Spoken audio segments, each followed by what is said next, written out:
अलिफ बे पे ते टे से जीम चे हे खे दाल डाल जाल रे डे जे बड़ा जे सीन शीन स्वा ज्वा तो जो एन गेन फे काफ काफ गाफ लाम मीम नून वाव हे दो चश्मी है लाम अलिफ हमजा ये बड़ी ये। जी हाँ, मैं कोई उर्दू की कक्षाएं लेने नहीं जा रहा हूँ। मैं आपको वह समाचार सुनाने जा रहा हूँ जो बताता है कि दुनिया के सबसे बड़े राजनीतिक दल ने आगामी चुनावों में, आगामी इंतखाबात में ये निर्णय लिया है कि वे बस्तियां भारत की जहां पर मुस्लिम आबादी रहती है, इस्लाम के मानने वाले रहते हैं, मस्जिदें आबाद हैं, वहां पर वे उनसे रास्ता करने के लिए उर्दू और अरबी के अंदर अपने इश्तिहार आज छपाएंगे, जिससे कि दुनिया के सबसे बड़े राजनीतिक दल की तरफ वे आकर्षित हो सकें।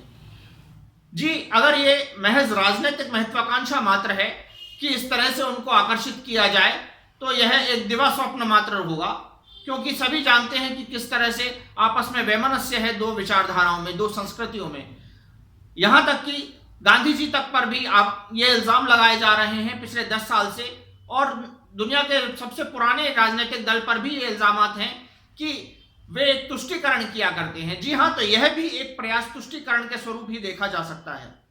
अगर यह समन्वय का प्रयास है दो संस्कृतियों के मध्य, तो बहुत ही तारीफ के काबिल है, परंतु अगर यह प्रयास मात्र राजनीतिक महत्वाकांक्षा के लिए है तो कहूंगा कि आप गलत सोच रहे हैं।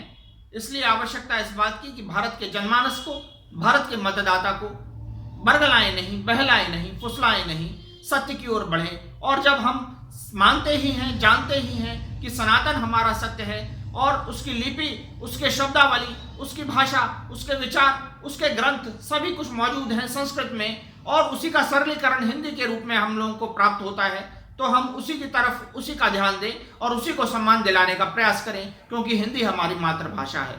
शब्दों को विराम। आप सब में व्यापक परमात्मा को प्रणाम। जय सिया राम।